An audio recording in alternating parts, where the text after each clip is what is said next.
देशभक्त साथियों, आपको कसम भारत माता की। फेसबुक और व्हाट्सएप पर आपने घंटों समय दिए होंगे और आज आपका 15 से 20 मिनट का समय मैं मांगता हूं। कारगिल विजय गाथा के अनेक अनछुए पहलुओं को, उन कहानियों को जो आज तक शायद आप नहीं सुने होंगे, आज मैं बताने जा रहा हूं कि कारगिल की जो लड़ाई हुई थी, आज विजय दिवस के रूप में भारतवर्ष गर्व से मस्तक ऊंचा करके मना रहा है। आज कारगिल विजय दिवस है, 21वीं कारगिल विजय दिवस हम लोग मना रहे हैं। आप बने रहिएगा इस वीडियो में, क्योंकि आज भारत माता के गुण गाथा और हमारे जो शौर्यवीर और पराक्रमी सैनिक थे, उनके शहीदों के खून से लिखी हुई वो वीर गाथा है जो मैं सुनाने जा रहा हूं। और मैं सुनाने जा रहा हूं दो हैसियत से।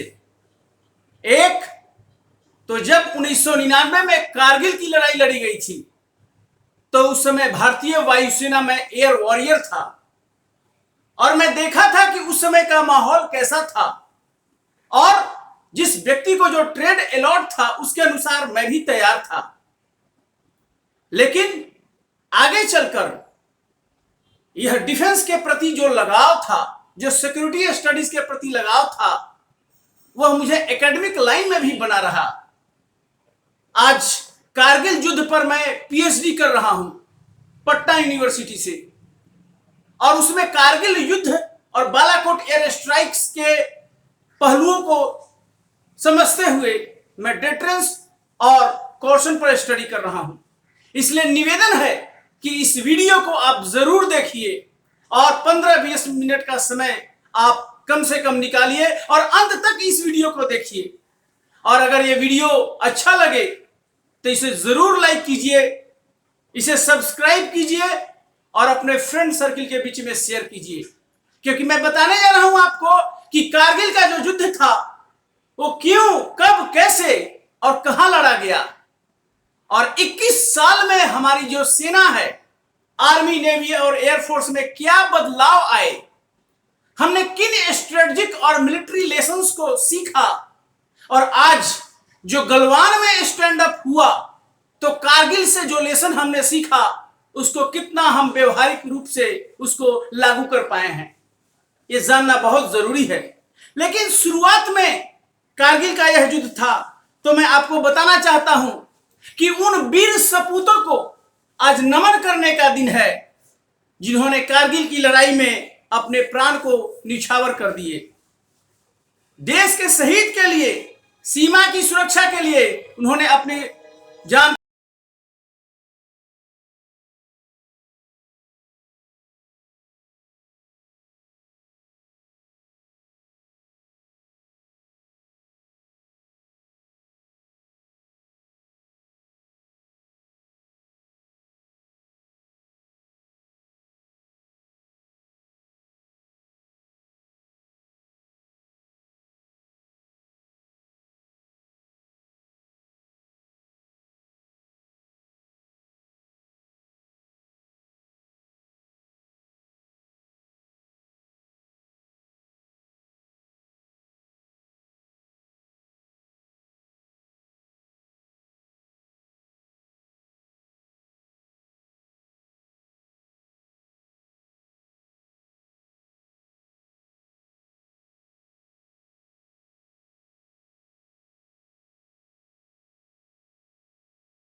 उनका नाम लिया जाना आज अत्यंत प्रासंगिक होगा, जिन्होंने अपने जान निछावर कर दिए।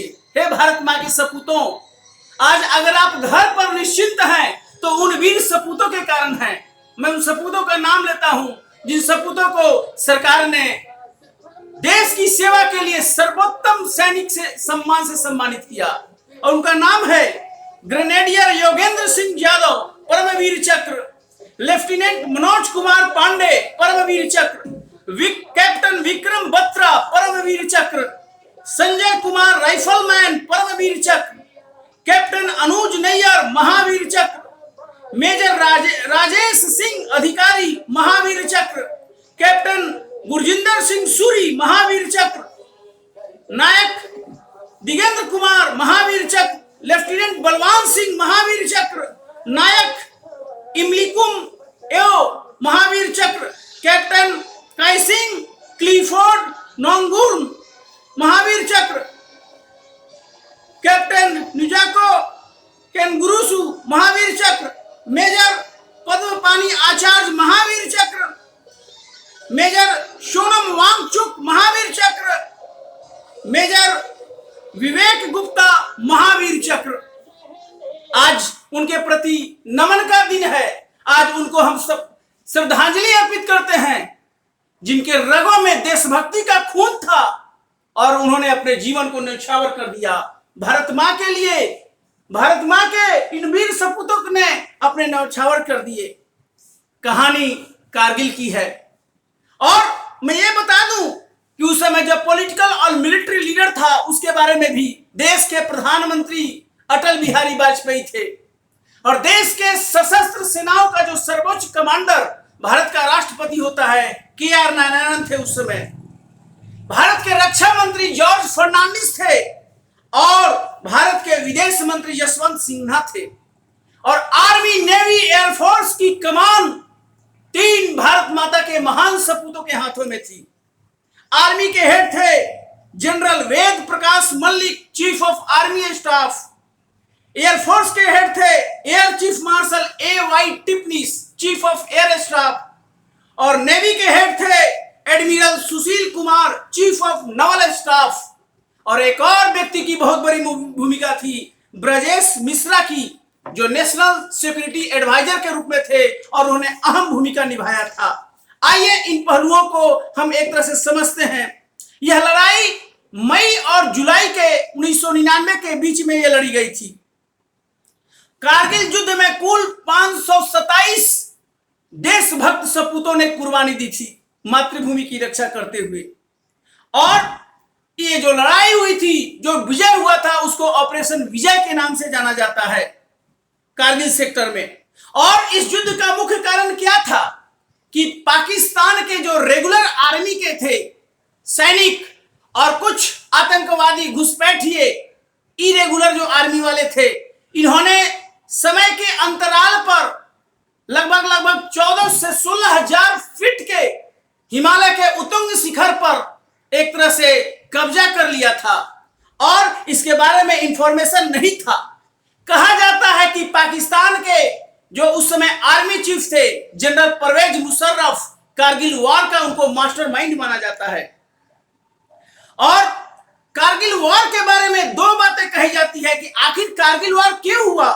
तो यह कहा जाता है कि Kargil war failure of surveillance था। उस समय सर्वेलेंस का सिस्टम हमारे पास नहीं था और 160 किलोमीटर का बॉर्डर है हमारा पूरा देश का और कम से कम 1.5 माह तक वो लोग आता रहा पाकिस्तान के रेगुलर आर्मी, लेकिन हमारा जो सर्विलेंस सिस्टम था उसको पता नहीं लगा पाया और एक सर्विलेंस का बहुत बड़ा चूक था। हम बताएंगे कि हम कहां सुधरे, कहां पर हमारा डेवलपमेंट हुआ, विकास हुआ। और फिर कहा जाता है कि यह इंटेलिजेंस फेलियर भी जबरदस्त था। अगर सर्वेलेंस फेलियर था तो इंटेलिजेंस फेलियर भी था, क्योंकि हम उसको पता नहीं कर पाए। उस समय भारत के पास UAV अनमैन्ड एयर व्हीकल नहीं था और बहुत से वैसे प्रॉब्लम उस समय था जो नहीं था और इसलिए पता नहीं चल पाया। कारगिल वॉर के बारे में जो कहा जाता है, बहुत सी बातें कही गई है, बहुत से किताब लिखे गए हैं। इस पर बॉलीवुड में फिल्म भी बना है LOC कारगिल। मैं आपको बता रहा हूं ऑथेंटिक रूप से, क्योंकि मैं बताया इस पर मेरा PhD भी चल रहा है और उस समय मैं एयर वॉरियर के रूप में भी था। कारगिल वॉर एक तरह से जो डिफेंस थिंक टैंक है, उन्होंने कारगिल वॉर को स्ट्रेटेजिक और टैक्टिकल सरप्राइज के रूप में देखा।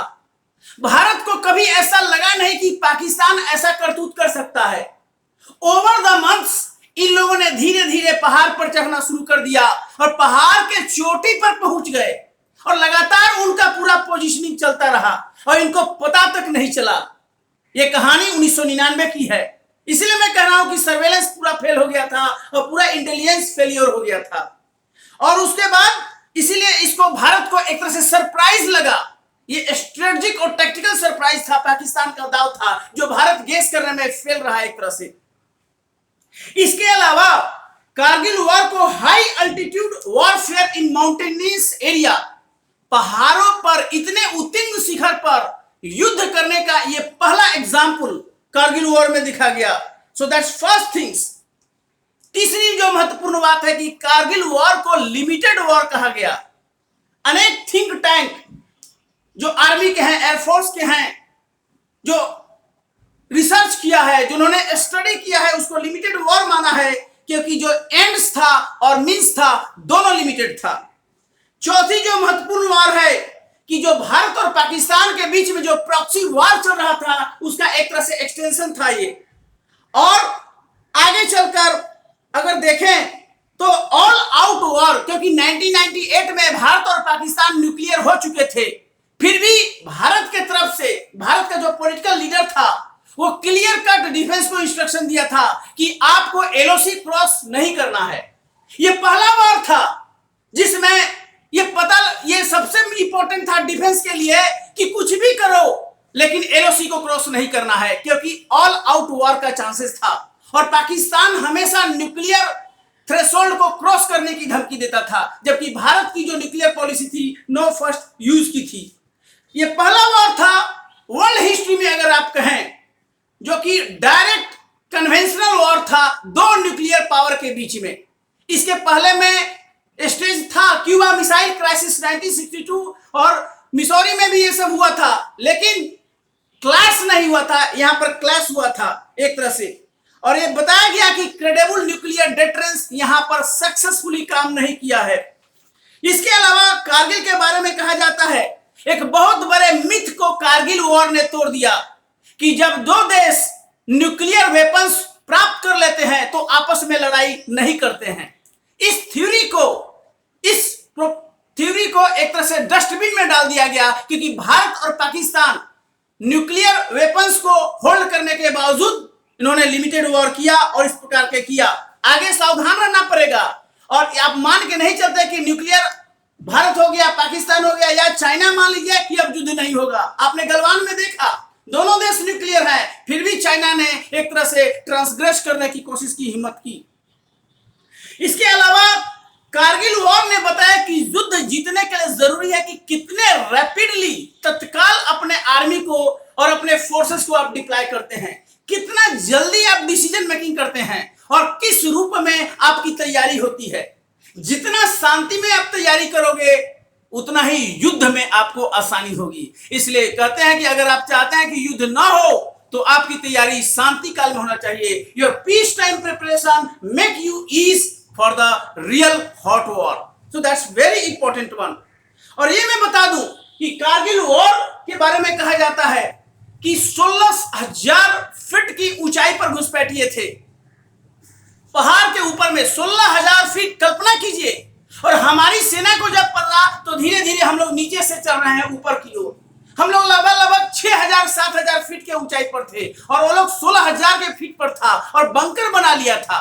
आर्मी ने काफी कोशिश किया था लेकिन प्रयास रंग नहीं ला रहा था। अंत में भारत के राजनीतिक नेतृत्व को डिसाइड करना पड़ा कि एयरफोर्स को इसमें उतारा जाए। कारगिल वॉर ऐसा पहला वार था जिसमें आर्मी और एयरफोर्स का ज्वाइंटनेस देखने को मिला। और जब एयरफोर्स इंट्रोड्यूस हुआ तो मिग विमान, मिग 21, मिग 27 ये इंट्रोड्यूस हुए, लेकिन वो रिजल्ट नहीं आया। अंत में मिग 29 जो मल्टी रोल एयरक्राफ्ट था उसको भी लगाया गया और जब उससे भी काम नहीं हुआ, ये रियल स्टोरी में बता रहा हूं, तब अंत में भारत को अपना फ्रंट लाइन जो मल्टी रोल एयरक्राफ्ट है मिराज 2000 जिसका ग्वालियर में एयरबेस है वहां पर लगाया गया। और जब मिराज आ गए सीन में तो मैं आपको सूचित करना चाहता हूं कि पूरा का पूरा सीन 24 घंटे में बदल गया। और मिराज ने लेजर गाइडेड बम जब वहां पे गिराए बंकर पर तो ध्वस्त हो गए और 24 घंटे के अंदर कारगिल वार का पूरा सेट बदल गया। ये कहानी इसलिए इंपॉर्टेंट है कि भविष्य में ये युद्ध होगा, चाहे चाइना में गलवान वैली आपने देखा होगा, पहाड़ों पर जो संघर्ष हुआ, या चाइना जो पाकिस्तान के साथ कारगिल में हुआ कि वो पहाड़ों पर युद्ध लड़ा जा रहा है और उसमें एयरफोर्स का कितना अहम और इंपॉर्टेंट रोल होगा। ये कारगिल के इंपॉर्टेंट बात थी, लेकिन मैं ज्यादा इंपॉर्टेंट बात बता रहा हूं कि कारगिल युद्ध खत्म होने की घोषणा अटल बिहारी वाजपेयी ने 26 जुलाई 1999 को की और उसके ठीक 3 दिन बाद यानी 29 जुलाई को कारगिल रिव्यू कमेटी बनाई गई और कारगिल रिव्यू कमेटी 4 सदस्यीय कमेटी थी जिसको लीड किया एस सुब्रमण्यम ने। एस सुब्रमण्यम ने उस कमेटी को के सुब्रमण्यम ने लीड किया और उनको डॉयन ऑफ इंडियन थिंक टैंक कहा जाता है, डिफेंस थिंक टैंक। आपको बता दें जो एस सुब्रमण्यम अब वो नहीं रहे, के सुब्रमण्यम वो वर्तमान में जो विदेश मंत्री हैं एस जयशंकर उनके पिताजी हैं थे और उन्होंने जो अनेक इस पर डिस्कशन किया और कारगिल रिव्यू कमेटी के आरसी का जो रिकमेंडेशन था वो भारत सरकार ने एडॉप्ट किया और वही कारगिल का लेसन आज कहा जाता है कि कितना हम कारगिल से सीखे और कितना नहीं सीखे। तो सबसे बड़ी बात है जो पहला रिकमेंडेशन था कारगिल का कि जो कमेटी ने कहा था कि पूरा जो इंटेलिजेंस सिस्टम है, सर्वेलेंस का सिस्टम है, उसको ओवरऑल करने के लिए पूरा कहा कि सर्वेलेंस फेल था, इंटेलिजेंस फेल था, आप लोग पता नहीं लगा पाए कि वो लोग आ रहा है और आप लोग देखते रह गए और जब वो लोग ठिकाना बना लिया अब आप अटैक करके उनको फ्लश आउट करने की कोशिश कर रहे हैं। ये नौबत नहीं है। अगर इंटेलिजेंस को पता होता तो शुरू में ही इस सारी कोशिशों को रूल आउट किया जा सकता था। तो उन्होंने ये किया और इसका नतीजा ये हुआ कि भारत सरकार ने पॉलिसी निर्णय लिया, डिफेंस इंटेलिजेंस एजेंसी DIA की स्थापना हुई 2002 में। इंटेलिजेंस का यह सबसे बड़ा एक तरह से स्रोत हुआ और तीनों सेनाओं का ये इंटेलिजेंस का एक सिंगल पॉइंट पर गैदरिंग था और उसका एनालिसिस था और एक NTRO national technical research organisation भी बनाया गया 2004 में और इसका उद्देश्य था टेक्निकल इंटेलिजेंस को एक तरह से गैदर करना और एनालिसिस करना और ये नेशनल सिक्योरिटी एडवाइजर के अंडर में NTRO को रखा गया। कारगिल वॉर का जो दूसरा रिकमेंडेशन था KRC कारगिल रिव्यू कमेटी का वो था कि जो आर्मी कैसी होनी चाहिए, यंग हो और आर्मी फिट हो। मुकाबला करने के लिए ओल्ड अगर लोग रहेंगे तो नहीं होगा। पहले क्या होता था कि एक यूनिट का कमांडिंग ऑफिसर CO 44-45 साल का होता था। कारगिल रिव्यू कमेटी के रिकमेंडेशन को सरकार ने एक्सेप्ट किया और आज क्या होता है आप बता दूं आपको, लगभग 30 साल का जो समय होता है एक तरह से 30th कमांडिंग ऑफिसर में लेट 30 35 36 37 38 साल में अब युवा कमांडिंग ऑफिसर बन रहे हैं। ये कारगिल ऑफिसर एक कारगिल वॉर की सबसे बड़ा रिकमेंडेशन है। आज आप देखेंगे जितने भी यूनिट है, कॉम्बैट यूनिट है आर्मी का, उसका कमांडिंग ऑफिसर 40 साल से ज्यादा का नहीं है। यानी आपकी आर्मी हो एकदम यंग हो और फिट हो। तीसरा जो महत्वपूर्ण कारगिल वॉर के बारे में जो रिकमेंडेशन था के सुब्रमण्यम कमेटी का वो था कि तीनों सेनाओं के बीच में आपस में डायलॉग नहीं है। कारगिल वॉर में इसकी बहुत बड़ी कमी देखी गई। आर्मी लेफ्ट, एयरफोर्स राइट और नवल उधर शांत बैठा हुआ है। युद्ध तीनों के ज्वाइंटनेस से जीता जाता है, यह बड़ा महत्वपूर्ण है। तो इसके बाद सरकार ने इंटीग्रेटेड डिफेंस स्टाफ IDS की स्थापना हेडक्वार्टर स्तर पर कर दी, यानी आर्मी, नेवी, एयरफोर्स तीनों का integration IDS integrated defence staff की स्थापना की। इस साल नरेंद्र मोदी की सरकार ने अब तक का सबसे बड़ा फैसला लिया और उन्हें chief of defence staff CDS बनाया और जनरल ये 5 स्टार का ऑफिसर बना गया। ये बहुत बड़ा रिकमेंडेशन था जो आज तक लागू नहीं हो पाया था, डस्टबिन में था। नरेंद्र मोदी की सरकार ने इस साल इसको ओके कर दिया है और वो डिपार्टमेंट ऑफ मिलिट्री अफेयर्स का वो लीड करता है, सिंगल पॉइंट मिलिट्री एडवाइजर है भारत सरकार का और इस प्रकार एक बहुत बड़ा काम ये हो गया। कारगिल वॉर के बाद तीनों सेनाओं का ज्वाइंट डॉक्ट्रिन बनाया गया कि लिमिटेड वॉर को कैसे फाइट किया जाए, ये बहुत इंपॉर्टेंट था। इसके अलावा स्पेशल ऑपरेशन फोर्सेस का गठन हुआ आर्मी में, एयरफोर्स में, नेवी में। स्पेशल ऑपरेशन फोर्सेस जिन्होंने सर्जिकल स्ट्राइक को एक तरह से अंजाम दिया था, special operation quick and fast, उसका गठन पहले नहीं था, बाद में यह किया गया। इसके अलावा जो केआरसी थी, कमेटी थी, उन्होंने कहा था कि आर्मी को इंसर्जेंसी काम से हटा दो सो दैट ये लोग युद्ध की तैयारी कर सके, लेकिन इस पर अभी उतना नहीं हो पाया। इसके अलावा सरकार ने एक तरह से जो थी, उन्होंने आर्मी को, एयरफोर्स को, नेवी को ऑटोनॉमी नहीं दी थी, डिसीजन मेकिंग नहीं दिया था।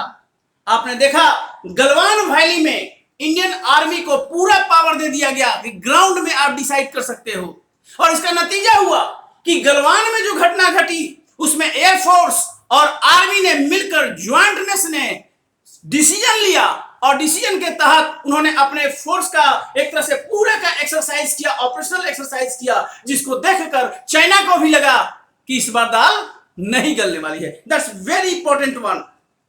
कारगिल वाल ने यह भी बताया कि आप युद्ध कर रहे हो, लेकिन इंफॉर्मेशन ऑपरेशन को भी ध्यान देना पड़ेगा। जनता भी देख रही है, तो जनता का भी मनोबल ऊंचा रखना पड़ेगा, इसलिए जनता को भी आपको लाइट में रखना पड़ेगा। गलवान वैली में व्हाट्सएप, सोशल मीडिया का कितना बड़ा रोल रहा, तो इंफॉर्मेशन डिसेमिनेशन का बड़ा रोल रहा। इसके अलावा कारगिल वॉर ने बताया कि आपका डिफेंस तैयार ही नहीं था, साजो सामान की कमी थी, जो राइफल थे वो पुराने थे, तैयारी में समय लगा, बॉर्डर में पूरा रोड का जाल नहीं था, इस कारण बहुत समय लग गया, और अंत में अगर एयरफोर्स की एंट्री नहीं होती तो शायद कारगिल वॉर जीता नहीं जाता और पाकिस्तान उन इलाकों को कैप्चर कर लिया होता। आज क्या हुआ? आज 21 साल कारगिल वॉर का हो गया। मैं बता रहा हूं 21 साल में जो भारत का माउंटेनियस एरिया है वहां पर सड़कों का जाल बिछा रहा है बॉर्डर रोड ऑर्गेनाइजेशन बीआरओ के द्वारा। चाइना को इससे बहुत मुश्किल हो रहा है कि भारत भी वही पॉलिसी कर रहा है जो चाइना कर रहा है। अब भारत में अब चाहे वो सामान की आपूर्ति सप्लाई करना हो, चाहे डिफेंस का अप्लाई करना हो, भारत को एक से एक अब रोड मिल गया है, ऑल वेदर रोड्स, और भारत उन कार्यों को कर रहा है। इसके अलावा डिफेंस एक्विजिशन काउंसिल निर्णय लगातार कर रही है कि कौन सा आर्मी को क्या चाहिए, नेवी को क्या चाहिए, एयरफोर्स को क्या चाहिए, इस पर तत्काल निर्णय हो रहा है और डिफेंस मिनिस्टर इसको लीड कर रहे हैं।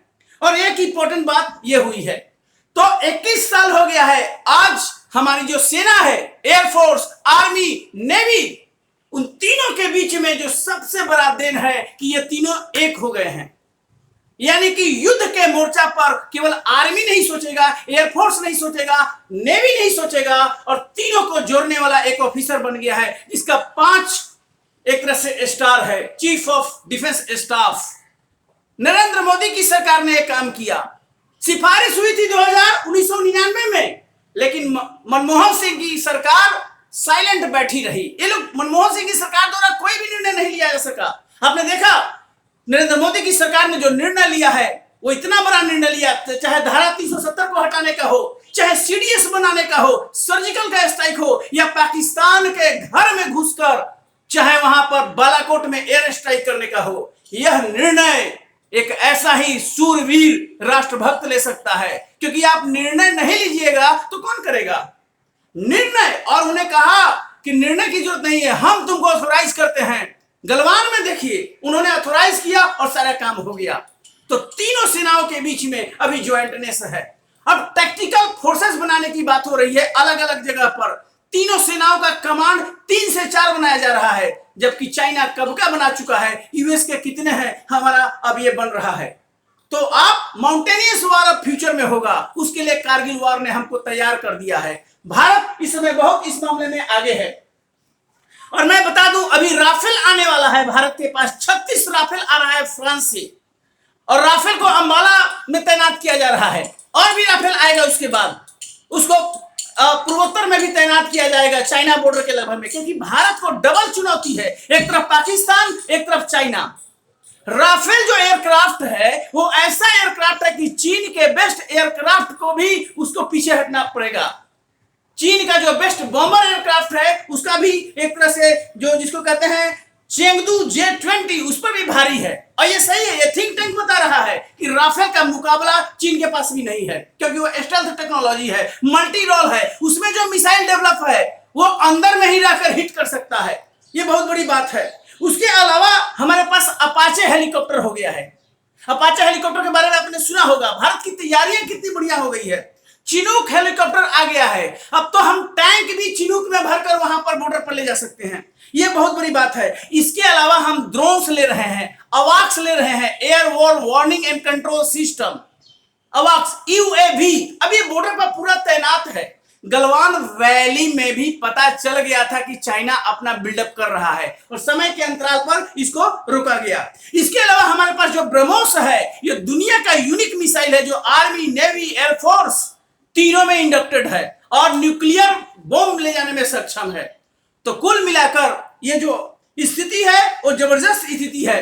लेकिन भूलिए नहीं कि आप कितने बैकफुट पर थे और फ्रंट फुट पर था पाकिस्तान, क्योंकि वो 16,000 पर था, आप 6,000 फीट पर थे। और फिर भी भारतीय वायुसेना के सूरवीर फाइटर मिराज ने जब उन पर बम गिराना शुरू किया तो पाकिस्तान को मुंह की खानी पड़ी और बाद में क्लियर हो गया कि पाकिस्तान के ही आर्मी थे और कुछ इरेगुलर उग्रवादी भी थे, इंसर्जेंट भी थे, उन्होंने भी साथ किया था। इस युद्ध में भारत की विजय हुई है और इस युद्ध का सबसे बड़ा लेसन है कि आपको शांति में तैयारी करना चाहिए, तभी आप भविष्य में युद्ध को जीतेंगे। और युद्ध की संभावना कभी भी आप खारिज नहीं कर सकते हैं, क्योंकि नेशनल इंटरेस्ट हमेशा होता है कि एक तरह से, और बॉर्डर डिस्प्यूट है आपका चाइना के साथ, पाकिस्तान के साथ, युद्ध हमेशा लाजिमी है। आपको तैयारी 24 घंटा रखना पड़ेगा।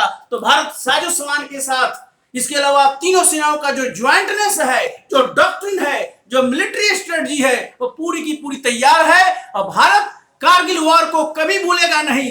कारगिल के शहीदों की जो आत्माएं थी, उन आत्माओं का जो आशीर्वाद था वो भारत पर सदैव रहेगा। जिन लोगों ने अपने प्राण न्यौछावर कर दिए कि भारत अब झुकेगा नहीं और भारत कभी भी ऐसे युद्धों का सामना करने के लिए तैयार रहेगा, उसके लिए जरूरी है कि एक मजबूत और दृढ़ इच्छा शक्ति वाला पॉलिटिकल नेतृत्व रहे। आइए उनके प्रति हम सम्मान व्यक्त करते हैं जिन शहीदों ने कारगिल में, और 21वीं आज वर्षगांठ है विजय दिवस का, भारत इसको बड़े शान से मना रहा है और हमें मजबूती मिली और बहुत बड़ा सीख भी मिला। और आज वो सीख नहीं मिलता तो ना हम सर्जिकल स्ट्राइक करते, न गलवान वैली में हम टिके रहते, और नहीं हम बालाकोट में पाकिस्तान के अंदर में जाकर उनको हिट किए रहते सुबह 3 बजे। ये बहुत बड़ा मैसेज है। तो आर्मी, नेवी, एयरफोर्स में तैनात और जो हमारी डिफेंस फोर्सेस है उसका मोराल जो है बहुत ऊंचा है और भारत की राजनीतिक इच्छा शक्ति टॉप लेवल का है। इसलिए आज अमेरिका भी कह रहा है कि भारत का साथ देंगे और चीन को काउंटर करने की कोशिश हो रही है। तो धन्यवाद इस वीडियो को सुनने के लिए। और मैं कहूंगा कि राष्ट्रभक्त वीरों, आज हम लोग जो आज शांति से सब लोग सुरक्षित हैं, उन वीर मां के सपूतों का ही वो देन है जिन्होंने अपने प्राण को न्यौछावर कर दिए, और उनके प्रति नमन है, उनको श्रद्धांजलि है। और परमात्मा उन वीर सपूतों को और उनकी वीरता का हमेशा उनको सम्मान करती है, परमात्मा की कृपा रहती है। भारत ऐसे वीर सूरों का देश है, तो हम लोग कारगिल के सपूतों को नमन करते हैं जिन्होंने प्राण न्यौछाए, और हमें उम्मीद करते हैं कि डिफेंस के मामले में हमारा देश हमेशा अजय रहेगा, विजय रहेगा, और किसी भी आक्रमणकारी का जो हमारे ऊपर आंख दिखाएगा उसको हम आंख फोड़ने की क्षमता रखते हैं। जय हिंद, जय भारत।